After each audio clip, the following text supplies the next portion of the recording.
Hello everyone, good morning. एक बार फिर से आप सभी का क्रेजी जी के ट्रिक के डेली करंट अफेयर की सीरीज में स्वागत है। आइए शुरू करेंगे आज के सेशन को। डेली करंट अफेयर के आज के सेशन में हम डिस्कस कर लेते हैं 2 जून के सभी करंट अफेयर को। एंड तक सेशन को देखिए। क्रेजी जी के ट्रिक के एप्लीकेशन पर पीडीएफ जाकर आप कलेक्ट कीजिएगा, फ्री ऑफ कॉस्ट है आपके लिए। सबसे पहला क्वेश्चन देखें, नोमैडिक एलिफेंट सैन्य अभ्यास भारत और किस देश के मध्य में आयोजित किया जा रहा है? बहुत ही इंपॉर्टेंट है, क्वेश्चन को नोट कीजिएगा।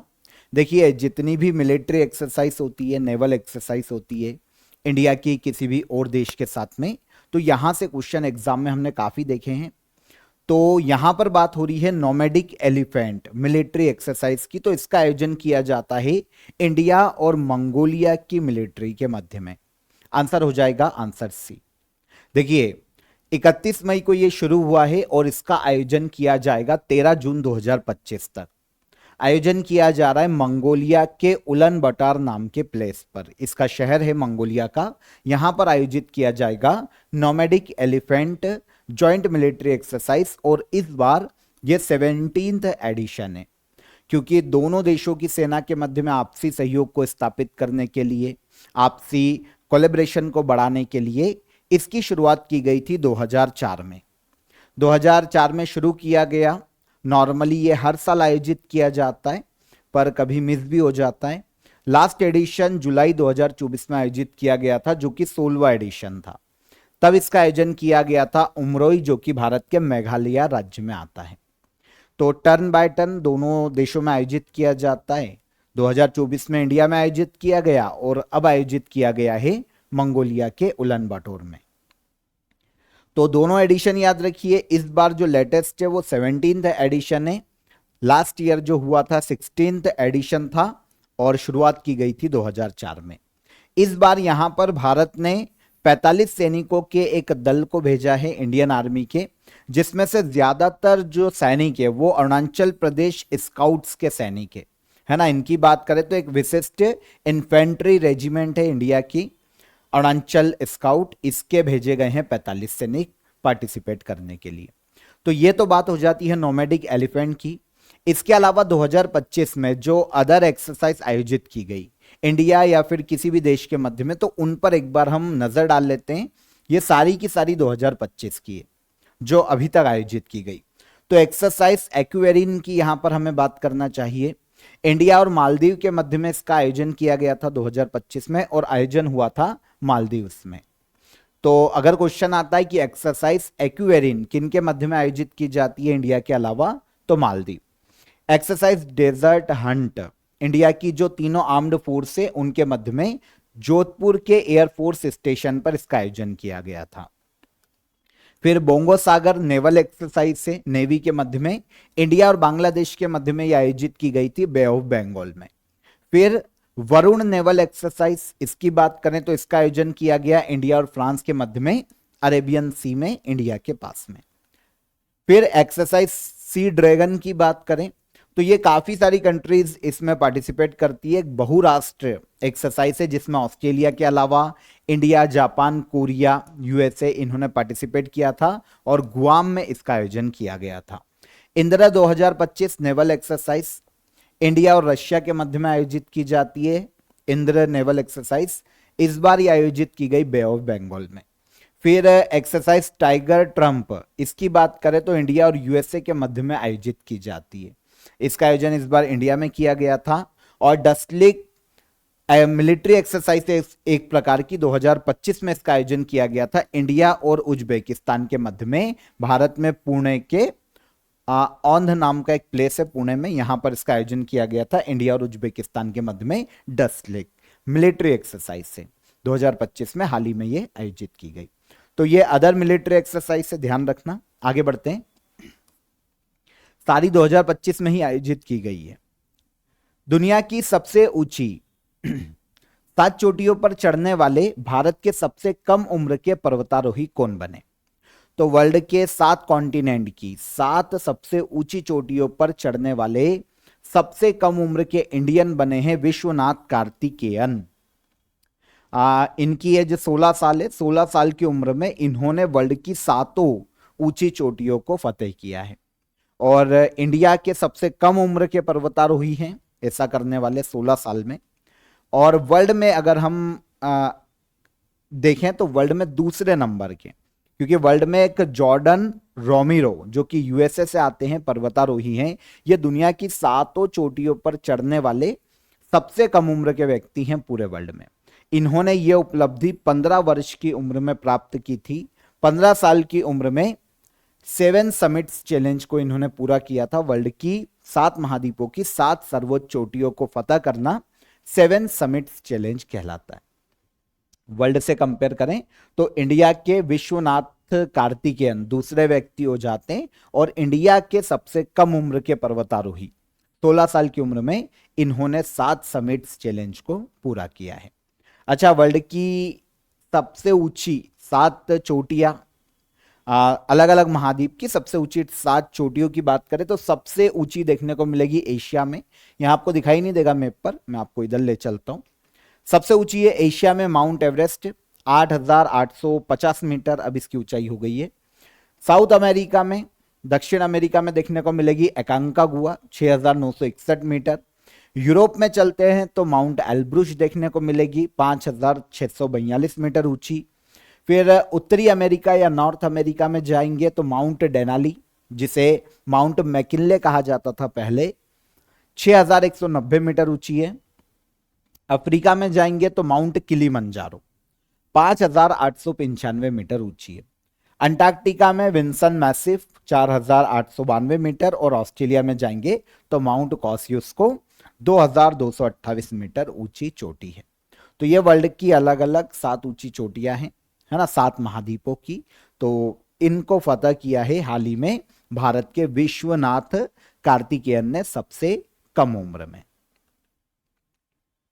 फैक्ट देख लेते हैं। तो देखिए, अगर हम माउंट एवरेस्ट की बात करते हैं स्पेशली, तो माउंट एवरेस्ट को फतह करने वाले सबसे पहले जो थे वो एडमंड हिलेरी न्यूजीलैंड के और तेंजिंग नोर्गे शेरपा नेपाल के। इन दोनों ने 29 मई 1953 में माउंट एवरेस्ट को फतह किया था। इसलिए आपको पता है इंटरनेशनल एवरेस्ट डे कब मनाते, 29 मई को, हमने डिस्कस किया था। फिर वर्ल्ड की फर्स्ट विमेन जिन्होंने माउंट एवरेस्ट पर चढ़ाई की, जुंको तेबई, जापान से आती है, 16 मई 1975 में। इंडिया की बात करें तो इंडिया में सबसे पहली बार माउंट एवरेस्ट पर चढ़ाई की थी अवतार सिंह चीमा ने 20 मई 1965 में। और इंडिया की फर्स्ट फीमेल जिन्होंने माउंट एवरेस्ट को फतह किया यह है बछेंद्री पाल, 1984 में भारत की पहली महिला जिन्होंने माउंट एवरेस्ट को फतेह किया है, बछेंद्री पाल।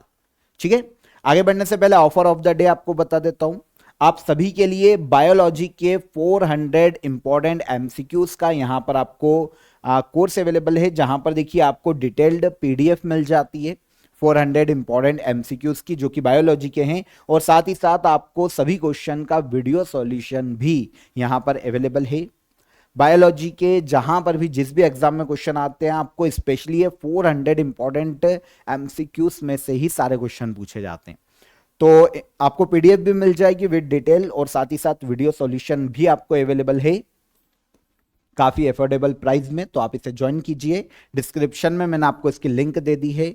कोई भी आपको डाउट आता है तो आप हेल्पलाइन नंबर पर कॉल कर सकते, व्हाट्सअप कर सकते, यहां पर हमारी टीम आपकी मदद कर देगी।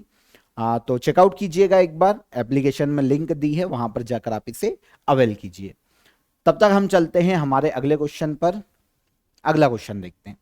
पीएम मोदी द्वारा हाल ही में घाटमपुर ताप विद्युत परियोजना का इनॉग्रेशन किया गया, यह किस राज्य में स्थित है?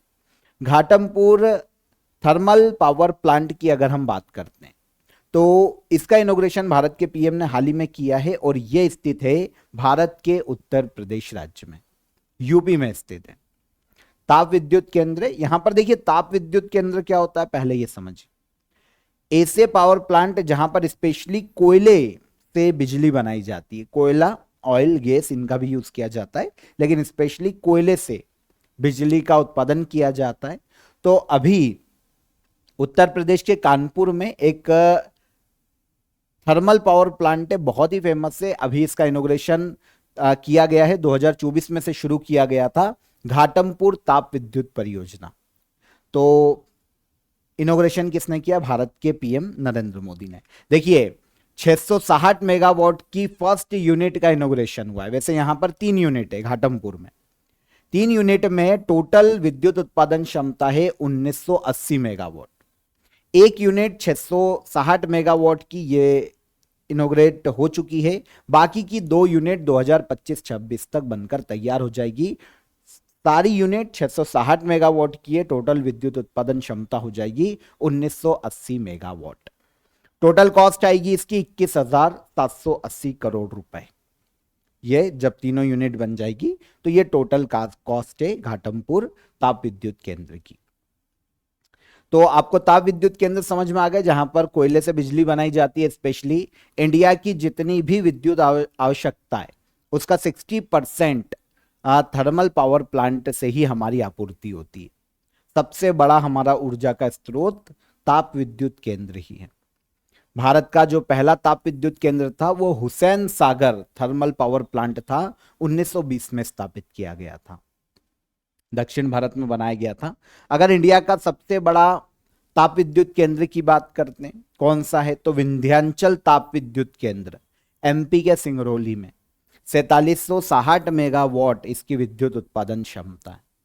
इसके अलावा मुंद्रा ताप विद्युत परियोजना गुजरात के कच्छ में है। यहां पर विद्युत उत्पादन क्षमता मैंने मेंशन कर दी, एक बार नजर डाल लेना। वैसे आपसे स्पेशली अगर आप स्टेट की एग्जाम देने जा रहे हैं तो ही आपसे पूछा जाएगा। सबसे बड़ा है तो आप सिंगरौली वाले को याद रख लेना, एमपी वाले को। इसके अलावा पीडीएफ में देख लेना सारों को। Talcher super thermal power station Odisha के अंगुल में है। Rihand thermal power station Uttar Pradesh के सोनभद्र में। सिपात थर्मल पावर स्टेशन देखने को मिलेगा छत्तीसगढ़ के बिलासपुर में।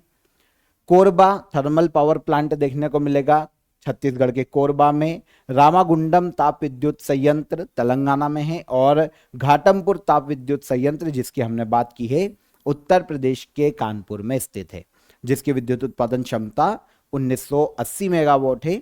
अभी 660 मेगावाट का पहली यूनिट का इनॉग्रेशन भारत के पीएम के द्वारा किया गया। नेशनल फ्लोरेंस नाइटिंगेल अवार्ड 2025 कितनी नर्सों को प्रदान किया गया? भारत की प्रेसिडेंट द्रौपदी मुर्मू के द्वारा नेशनल फ्लोरेंस नाइटिंगेल अवार्ड 2025 दिया गया है 15 महिलाओं को। नर्सेस को दिया जाने वाला अवार्ड है, एक बहुत ही फेमस नर्स रही है वर्ल्ड में, फ्लोरेंस नाइटिंगेल, इनके नाम पर यह अवार्ड दिया जाता है। और इस बार भारत की प्रेसिडेंट द्रौपदी मुर्मू ने 15 महिलाओं को यह अवार्ड दिया है। अच्छा देखिए कौन सी मिनिस्ट्री देती है, तो ministry of health and family welfare के द्वारा यह अवार्ड दिए जाते हैं। नर्सेस को, दाइयों को जिन्हें मिडवाइफ्स कहा जाता है, इसके अलावा जो सहायक मिडवाइफ्स होती हैं उनको दिया जाता है। लेडी हेल्थ विजिटर्स जो होती है उनको दिया जा सकता है।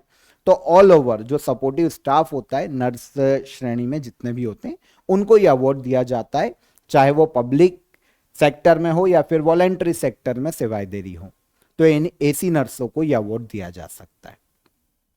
सबसे पहली बार इसकी शुरुआत की गई थी 1973 में। पुरस्कार राशि है 1 लाख रुपए। अब देखिए नर्सेस के नाम तो नहीं पूछे जाएंगे, पर कितनी नर्सेस को 2025 में फ्लोरेंस नाइटिंगेल अवार्ड दिए गए नेशनल लेवल पर, तो यह पूछा जा सकता है। तो ऐसी कितनी महिलाएं हैं? 15। ठीक है, अब हम बात करते हैं फ्लोरेंस नाइटिंगेल कौन। तो एक ब्रिटिश नर्स है, काफी फेमस। इन्हें वर्ल्ड में मदर ऑफ मॉडर्न नर्सिंग के नाम से जाना जाता है, आधुनिक नर्सिंग की जननी। यूरोप में एक युद्ध हुआ था 1853 से 1856 तक, जिसे क्राइमियन युद्ध के या वॉर के नाम से जाना जाता है। क्राइमियन वॉर में एक तरफ रशिया था और दूसरी तरफ ब्रिटेन और कुछ और यूरोपीय देशों का एक गुट था। अब इस युद्ध में दिन में युद्ध होता था, रात में फ्लोरेंस नाइटिंगेल क्या करती थी कि हाथ में लालटेन लेकर सैनिकों की देखभाल करती थी, है ना। लालटेन लेकर, जो भी युद्ध में घायल है, अंधेरा रहता था, लाइट इतनी थी नहीं, तो जो भी सैनिक घायल होते थे उनकी मदद करती थी। इसीलिए इन्हें the lady with the lamp के नाम से जाना जाता है, फ्लोरेंस नाइटिंगेल। इन्हीं की जन्म जयंती के रूप में 12 मई को इंटरनेशनल नर्सेस डे मनाया जाता है ना। और इन्हीं के नाम पर हम national Florence Nightingale award nurses को देते हैं। नर्सिंग का प्रशिक्षण पूरा होने पर नर्सों को जो नर्सेस होती है ना, पता है आपको, जब उनकी कोर्स पूरा हो जाता है या फिर वो सेवाएं देने लगती है, तो जब ओथ लेती है, प्रतिज्ञा, तो वो नाइटिंगेल प्रतिज्ञा के नाम से जानी जाती है। नर्सेस इनके नाम पर ओथ लेती है। ठीक है। भारत का पहला AI based special economy zone किस राज्य में स्थापित किया जा रहा है? Says special economy zone. तो भारत का पहला आर्टिफिशियल इंटेलिजेंस आधारित स्पेशल इकोनॉमी जोन की स्थापना की जा रही है भारत के छत्तीसगढ़ राज्य में। छत्तीसगढ़ में नयापुरा या नवा रायपुर है ना, एक क्षेत्र है नवा रायपुर। यहां पर भारत का पहला AI based special economy zone स्थापित किया जा रहा है। इंदौर की एक प्राइवेट कंपनी है carbon natural data centre private limited, ये 1,000 करोड़ रुपए के इन्वेस्टमेंट से विकसित कर रही है नवा रायपुर में AI based special economy zone को। देखिए, स्पेशल इकोनॉमी जोन ऐसे क्षेत्र जहां पर भारत सरकार के द्वारा बिजनेस को रियायतें दी जाती है, बहुत ज्यादा छूट दी जाती है, चाहे वो टैक्स में हो, है ना। अगर वहां से कोई एक्सपोर्ट कर रहा है विदेश में माल, कोई भी कंपनी, तो उन कंपनीज को भी एक्सपोर्ट में छूट दी जाती है। बहुत सारे क्लियरेंस बहुत ही इजीली स्पेशल इकोनॉमी जोन में अगर कोई बिजनेस स्थापित होता है, कोई कंपनी स्थापित होती है, तो उनको दिया जा सकता है। तो ये special economy zone central announce करता है किसी भी क्षेत्र को। तो अब ये एआई स्पेशल इकोनॉमी जोन है जहां पर एआई से रिलेटेड कंपनियां स्थापित होगी। समझ में आ रहा है क्या कहना चाह रहा हूं? तो इंपॉर्टेंट ये है कि यहां ये देश के पहले डिजिटल हब के रूप में विकसित किया जाएगा। 1 लाख ग्राफिक्स प्रोसेसिंग यूनिट यहां पर लगाई जाने वाली है। इसमें 4 हाई परफॉर्मेंस डेटा सेंटर बनाने की योजना है। डेटा सेंटर बनाए जाएंगे इन फ्यूचर। हो सकता है गूगल, माइक्रोसॉफ्ट, मेटा, ऐसी विदेश की कंपनियां भी अपने डेटा ऑपरेट्स यहीं से करें और ये भी अपने डेटा सेंटर को यहीं पर स्थापित करें। तो इंडिया का पहला एआई स्पेशल इकोनॉमी जोन कहां पर? छत्तीसगढ़ के नवा रायपुर में। तो समझ में आ गया सेल्स में क्या क्या छूट मिलती है। बहुत सारे फायदे होते हैं सेल्स में अगर किसी भी प्लेस को शामिल किया जाता है, किसी भी प्लेस को सेल्स बनाया जाता है। अब भारत में स्पेशल इकोनॉमिक जोन एक्ट लाया गया था, इसके लिए 2005 में पारित किया गया और इसे देश में लागू किया गया था 2006। अब सेज का दर्जा किसी भी क्षेत्र को दिया जाता है, किसी भी एरिया में सेज स्थापित किया जाता है, तो फिर वहां पर कंपनीज को छूट मिलती है। आपको पता है भारत का पहला स्पेशल इकोनॉमिक जोन गुजरात का कांडला जो पोर्ट है ना, वो था। 1965 में इसे सेटअप किया गया था। यही एशिया का फर्स्ट एक्सपोर्ट प्रोसेसिंग जोन भी बनाया गया था। बाबा कल्याण समिति, ये स्पेशल इकोनॉमी जोन को कैसे हम रिवाइव कर सकते हैं, कैसे इंप्रूव कर सकते हैं, इस पर सिफारिशें देने के लिए गठित की गई थी बाबा कल्याणी समिति। 2026 में एशियन वेटलिफ्टिंग चैंपियनशिप का आयोजन भारत में कहां पर किया जाएगा? नेक्स्ट ईयर 2026 में एशियन वेटलिफ्टिंग चैंपियनशिप का आयोजन किया जाने वाला है गुजरात के अहमदाबाद। जो इंडियन वेटलिफ्टिंग फेडरेशन है उसने हाल ही में अनाउंस किया है कि भैया साल 2026 में अप्रैल मंथ में 1 से लेकर 10 अप्रैल तक गुजरात के अहमदाबाद में एशियन वेटलिफ्टिंग चैंपियनशिप का आयोजन किया जाएगा।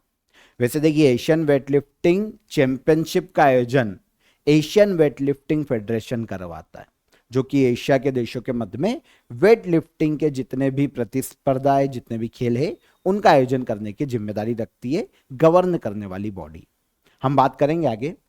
इस साल अभी 2025 में जो एशियन वेटलिफ्टिंग चैंपियनशिप है उसका आयोजन चीन के जियांगशान में किया गया था। चीन का पर्टिकुलर शहर है, यहां पर किया गया था 9 से लेकर 15 मई तक। यहां पर मेडल टेली में पहले स्थान पर चाइना रहा 19 मेडल के साथ, जिसमें से 10 गोल्ड थे, 6 सिल्वर और 3 ब्रॉन्ज थे। सेकंड पर रहा नॉर्थ कोरिया 4 मेडल के साथ और ईरान रहा तीसरे स्थान पर 3 मेडल के साथ। यह 2025 का एशियन वेटलिफ्टिंग चैंपियनशिप है। 2026 की इंडिया में आयोजित होगी गुजरात के अहमदाबाद में। एशियन वेटलिफ्टिंग फेडरेशन समझ में आ गया, यह आयोजन करवाता है एशियन वेटलिफ्टिंग चैंपियनशिप का। इसका स्थापना 1958 में की गई थी। हेडक्वार्टर कतर के दोहा में देखने को मिलता है और इसके प्रेसिडेंट मोहम्मद यूसुफ अलमाना वर्तमान में है। अब इंडियन वेटलिफ्टिंग फेडरेशन की भी बात कर ले तो भारत में वेटलिफ्टिंग को गवर्न करने वाली नेशनल बॉडी है। 1935 में स्थापना की गई, नई दिल्ली में हेडक्वार्टर। विजय चंद्र मेहताब वर्तमान में विजय चंद्र मेहताब इसके पहले प्रेसिडेंट थे और वर्तमान में Sahdev Yadav Indian weightlifting federation के चेयरमैन के पद पर हैं। आपको पता है लास्ट मंथ मीराबाई चानू को इंडियन वेटलिफ्टिंग फेडरेशन की एथलीट्स कमीशन का चेयरमैन नियुक्त किया गया था। अभी इंडियन वेटलिफ्टिंग फेडरेशन की जो एथलीट्स कमीशन है उसकी स्थापना इसी साल की गई है 2025 में, और 2025 से 2029 तक पहली चेयरमैन बनाई गई है इंडियन वेटलिफ्टर मीराबाई चानू। जो भारत के वेटलिफ्टर है उनकी प्रॉब्लम्स जो भी समस्याएं हैं उनको इंडियन वेटलिफ्टिंग फेडरेशन तक पहुंचाना इस एथलेटिक्स कमीशन का मुख्य उद्देश्य है। तो मीराबाई चानू जो कि हमारी ओलंपिक सिल्वर मेडलिस्ट है, इस एथलेटिक्स कमीशन की अध्यक्ष बनी थी 4 साल के लिए। तो ये इंपॉर्टेंट है। इसके अलावा मीराबाई चानू पर अगर हम नजर डालते हैं तो ये मणिपुर राज्य से आती है भारत में। 2020 के टोक्यो ओलंपिक में इन्होंने सिल्वर मेडल जीता था 49 किलोग्राम वेट कैटेगरी में। गोल्ड मेडल कॉमनवेल्थ गेम्स में 2018 और 2022 में इन्होंने जीता है। इन्हें पद्मश्री और मेजर ध्यानचंद्र खेल रत्न अवार्ड 2018 में दिया गया था। ठीक है। हर साल विश्व तंबाकू निषेध दिवस कब मनाया जाता है? हर साल विश्व तंबाकू निषेध दिवस, वर्ल्ड नो टोबैको डे, यह मनाया जाता है 31 मई को। ठीक है, विश्व तंबाकू निषेध दिवस। पूरे वर्ल्ड में तंबाकू, देखिए तंबाकू सबसे बड़ा कारण है कैंसर का, तो पूरे वर्ल्ड में तंबाकू और उसके उत्पादों के साइड इफेक्ट और कैंसर का जो कारण बनता है उसके प्रति लोगों को अवेयर करना मुख्य उद्देश्य है वर्ल्ड नो टोबैको डे मनाए जाने का। वर्ल्ड हेल्थ ऑर्गेनाइजेशन ने सबसे पहली बार 1987 में इस डे को मनाए जाने की घोषणा की थी 31 मई को, तब से हर साल मनाया जा रहा है। 2025 में bright products world no tobacco day की थीम है। ठीक है। WHO की बात करें, पूरे वर्ल्ड में हेल्थ के सेक्टर में काम करने वाला यूनाइटेड नेशन का एक ऑर्गेनाइजेशन है। हेल्थ सर्विसेज के लिए काम करता है, हेल्थ सेक्टर को इंप्रूव करने के लिए काम करता है। 7 अप्रैल 1948 में इसकी स्थापना हुई थी। स्विट्जरलैंड के जेनेवा में इसका हेडक्वार्टर है और टेड्रोस एडोनॉम घेब्रेयेसस वर्तमान में WHO के डायरेक्टर जनरल के पद पर हैं। इंडिया ने तंबाकू उत्पादों पर कंट्रोल के लिए cigarettes and other tobacco product act 2003 में पारित किया था, और इसके आधार पर भारत में जो सिगरेट और अदर तंबाकू प्रोडक्ट है उनके एडवर्टाइजमेंट पर प्रतिबंध है, और इनको रेगुलेट करने का काम भी गवर्नमेंट करती है और गवर्नमेंट कंट्रोल करती है। तंबाकू उत्पादों के ट्रेड को, कॉमर्स को, प्रोडक्शन, सप्लाई, डिस्ट्रीब्यूशन, इन सब को गवर्नमेंट इस एक्ट के माध्यम से कंट्रोल करती है। इसलिए आप देखना जब आप एडवर्टाइजमेंट देखते हैं किसी भी प्रोडक्ट का, आप जानते हैं है ना, बहुत सारे ऐसे, तो आप वहां पर देखेंगे वो इलायची है ना, वहां पर लिखा रहता है। जैसे कोई भी एक प्रोडक्ट है, प्रोडक्ट का नाम बड़ा होता है XYZ और उसमें छोटा सा लिखा रहता है इलायची, तो वो जो एडवर्टाइजमेंट है ना वो इलायची का कर रहे हैं। लेकिन बात वो है कि सीधी से साफ समझ में आ जाता है कि वो मेन एडवर्टाइजमेंट करना चाह रहे हैं जो कि तंबाकू प्रोडक्ट का है, लेकिन क्योंकि इस पर बैन है इसलिए वो इलायची बोलकर प्रमोट कर देते हैं, है ना। तो ये चीजें हैं, आई होप आप समझे होंगे। आगे आते हैं। ब्राजील में आयोजित होने वाले 11वें ब्रिक्स संसदीय फोरम में भारतीय संसदीय प्रतिनिधि मंडल का नेतृत्व कौन करेगा? तो ब्राजील में 11वां ब्रिक्स संसदीय फोरम की बैठक का आयोजन किया जा रहा है, जिसमें भारत का जो डेलीगेशन है, जो प्रतिनिधि मंडल है, संसदीय प्रतिनिधि मंडल, उसको लीड करेंगे भारत के लोकसभा स्पीकर ओम बिरला। अच्छा, इस ब्रिक्स संसदीय फोरम को आयोजित किए जाने का मुख्य उद्देश्य क्या है?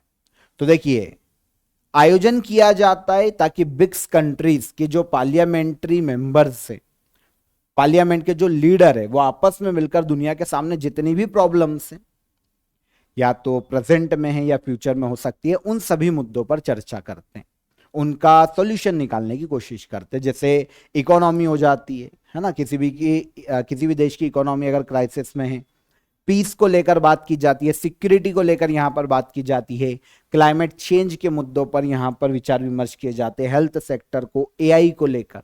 तो इन सभी मुद्दों पर संसदीय जो डेलीगेट्स होते हैं, संसदीय जो मेंबर होते हैं, वो आपस में मिलकर यहां पर विचार विमर्श करते हैं। तो 3 से लेकर 5 जून 2025 तक ब्राजीलिया में, जो कि ब्राजील का शहर है, यहां पर 11वां ब्रिक्स पार्लियामेंट्री फोरम का आयोजन किया जा रहा है, और जो इंडियन पार्लियामेंट्री डेलीगेशन ग्रुप है उसको लीड करेंगे लोकसभा स्पीकर ओम बिरला। ठीक है, तो यहां पर आई होप आपको समझ में आया होगा। ब्रिक्स की बात कर लेते हैं। विश्व की 5 उभरती हुई अर्थव्यवस्थाओं ने, वैसे 4 थी शुरुआत में, 4 उभरती हुई अर्थव्यवस्थाओं ने मिलकर एक ग्रुप बनाया ब्रिक्स नाम का 2006 में। 2009 में इसका पहला सम्मेलन होता है और यहीं से इसकी ऑफिशियली स्थापना का ईयर माना जाता है, लेकिन ये 2006 में बन चुका था अनऑफिशियली। बाद में दक्षिण अफ्रीका जुड़ता है और ये 5 देश बनते हैं, और इससे साउथ अफ्रीका होता है और ब्रिक हो जाता है ब्रिक्स। तो शुरुआत में ये 4 देश इसमें शामिल थे, ब्राजील, रशिया, इंडिया और चाइना। आपसी हितों को लेकर, चाहे ट्रेड का मुद्दा हो, पीस का मुद्दा हो, है ना, इंटरनेशनल ट्रेड का मुद्दा हो, सहयोग का मुद्दा हो, तो इन सभी के लिए ये 4 देशों ने एक संगठन बनाया था ब्रिक्स का। साउथ अफ्रीका जुड़ा, 5 देश हो गए, ब्रिक्स बन गया। अब पहली बैठक ब्रिक्स की आयोजित की जाती है 2009 में, तब 4 ही देश थे।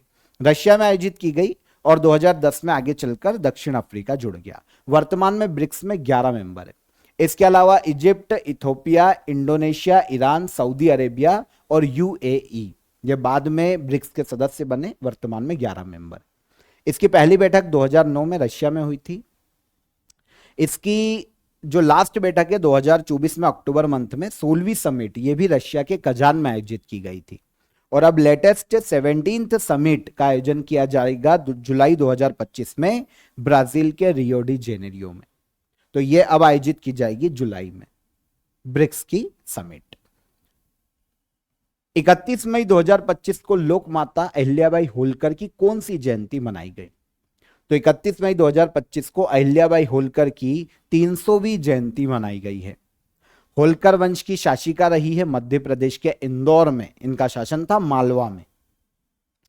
तो इनकी 300वीं जयंती पर भारत के पीएम भी शामिल हुए थे अभी भोपाल में, मध्य प्रदेश की कैपिटल में। अब यहां पर अहिल्याबाई होलकर की बात कर लेते हैं, क्योंकि 300वीं जयंती मनाई गई 31 मई को। इनका जन्म हुआ था 31 मई 1725 में, महाराष्ट्र के जामनेर तहसील में चौंडी गांव में इनका जन्म हुआ था। बाद में इनका विवाह होलकर वंश के मल्हार राव होलकर, जो कि संस्थापक थे होलकर वंश के, इनके पुत्र खांडे राव होलकर से हुआ। तो ससुर हो गए मल्हार राव होलकर अहिल्याबाई होलकर के, और पति हो गए खांडेराव होलकर। आगे चलकर इन दोनों की मृत्यु के बाद, ससुर और पति की मृत्यु के बाद, देवी अहिल्याबाई होलकर ने शासन संभाला 1767 से लेकर 1795 तक, और इन्होंने अपनी कैपिटल बनाया मध्य प्रदेश के इंदौर के निकट महेश्वर नाम के प्लेस को। तो महेश्वर कैपिटल थी अहिल्याबाई होलकर की। होलकर वंश की बहुत ही बोल सकते हैं अच्छी शासिकाओं में गिना जाता है। इवन भारत की जितनी भी महिला शासिकाएं रही हैं उनमें सबसे ऊपर काउंट किया जाता है अहिल्याबाई होलकर को। बहुत ही लंबा शासनकाल इन्होंने किया है, हालांकि इतिहास की किताबों में कम ही पढ़ने को मिलता है इनके बारे में, लेकिन अगर आप इनकी उपलब्धियां देखने जाएंगे तो बहुत शानदार लीडर है ना, शांति प्रिय, इसके अलावा अपने जो प्रजा है उनके प्रति समर्पित। इनके शासनकाल में कोई बड़ा युद्ध भी नहीं होने दिया इन्होंने, अपनी जो उनकी डिप्लोमेसी थी उसके कारण युद्ध को भी काफी टाला इन्होंने। बहुत साम्राज्यों की नजर थी होलकर वंश पर, इंदौर पर, मालवा पर फिर भी इनकी जो दूरदर्शिता थी उसका परिणाम था कि इन्होंने शांति से बहुत लंबा शासन किया। और इनके शासनकाल में एक रिवाइवल का टाइम था मंदिरों का। आपको पता है काशी विश्वनाथ मंदिर का जीर्णोद्धार करने का श्रेय दिया जाता है देवी अहिल्याबाई होलकर को। उत्तर से लेकर दक्षिण में रामेश्वरम मंदिर तक इन्होंने किसी ना किसी मंदिर का जीर्णोद्धार करवाया। इसके अलावा सोमनाथ मंदिर, गंगा घाट यूपी में बहुत सारे धार्मिक स्थलों को इन्होंने बनवाया था अपने शासनकाल में। महेश्वर इनकी कैपिटल थी। 1767 से 1795 तक इनका शासन रहा। तो 300वीं जयंती मनाई गई देवी अहिल्याबाई होलकर की 31 मई को। लास्ट क्वेश्चन, हाल ही में global annual to decadal climate update report किसके द्वारा जारी की गई? तो रिपोर्ट को जारी करने का श्रेय दिया जाता है वर्ल्ड मेट्रोलॉजिकल ऑर्गेनाइजेशन को। Global annual to decadal climate update report 2025, world meteorological organisation ने इस रिपोर्ट को जारी किया और वर्ल्ड में जो क्लाइमेट चेंज है उसके बारे में इन्होंने 4 सालों का अनुमान बताया है। 2025 से लेकर 2029 तक 4-5 सालों को इन्होंने इंक्लूड किया है। तो 2025 से लेकर 2029 तक की रिपोर्ट इनके द्वारा जारी की गई। इन्होंने बताया है, कुछ चीजों को हाईलाइट किया है ना, यहां पर रैंक तो नहीं है लेकिन आप इनके पॉइंट सुन सकते हो कि भाई इन्होंने रिपोर्ट में क्या कहा। तो वर्ल्ड मेट्रोलॉजिकल ऑर्गेनाइजेशन ने कहा है कि आगे आने वाले 5 सालों में दुनिया का जो एवरेज टेम्परेचर है वो इंडस्ट्रियल रिवॉल्यूशन मतलब 1850 से 1900 ईस्वी तक का जो समय रहा है उसके समय की तुलना में 1.5 डिग्री सेल्सियस से ज्यादा हो सकता है। और पूरे वर्ल्ड का प्रयास है कि इसको 1.5 डिग्री सेल्सियस से नीचे रखे, लेकिन इसने अपनी रिपोर्ट में बोला है वर्ल्ड मेट्रोलॉजिकल ऑर्गेनाइजेशन ने कि ये 1.5 डिग्री सेल्सियस को जो एवरेज टेम्परेचर है उसको पार कर सकता है वर्ल्ड में। मतलब इन फ्यूचर क्लाइमेट चेंज बहुत ज्यादा स्पीड से देखने को मिलेगा, गर्मी बढ़ेगी और बहुत सारी वनस्पतियां इसके कारण खत्म हो जाएगी।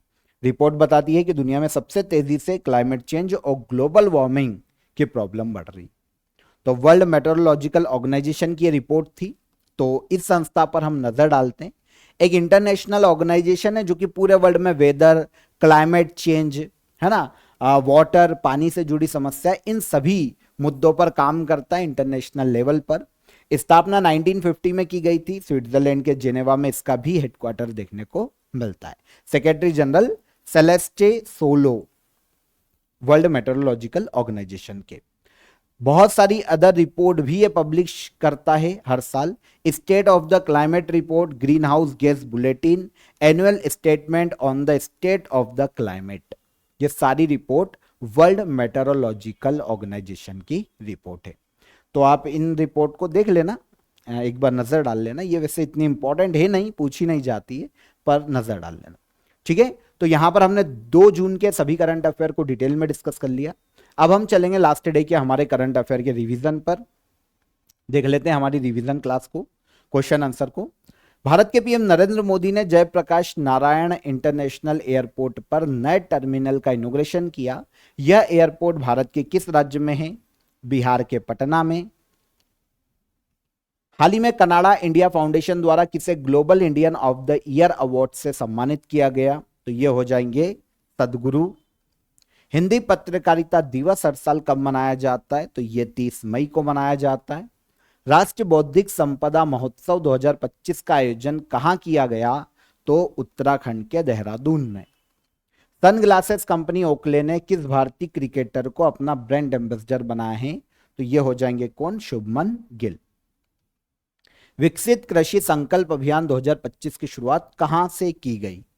तो पुरी, ओडिशा से।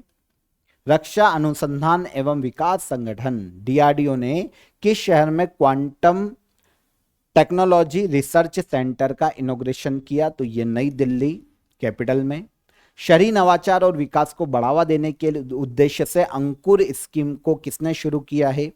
ओडिशा राज्य सरकार ने। और 30 मई 2025 को गोवा राज्य ने अपना कौन सा स्थापना दिवस मनाया? तो यह 39th फाउंडेशन डे गोवा सरकार के द्वारा बनाया गया। ये सारे करंट अफेयर कल के हो गए। अब कल के क्वेश्चन ऑफ द डे का आंसर। पल्स पोलियो कैंपेन की शुरुआत किस वर्ष की गई थी भारत में? 1995 में। आर्टिकल 21A जो कि शिक्षा को मौलिक अधिकार बनाता है ना, राइट टू एजुकेशन की बात करता है, ये 86th अमेंडमेंट एक्ट के माध्यम से 2002 में इंडियन कॉन्स्टिट्यूशन में जोड़ा गया था। और किस पंचवर्षीय योजना में गरीबी हटाओ का नारा दिया गया? तो 5th पंचवर्षीय योजना में गरीबी हटाओ का नारा दिया गया था। आज के क्वेश्चन ऑफ द डे।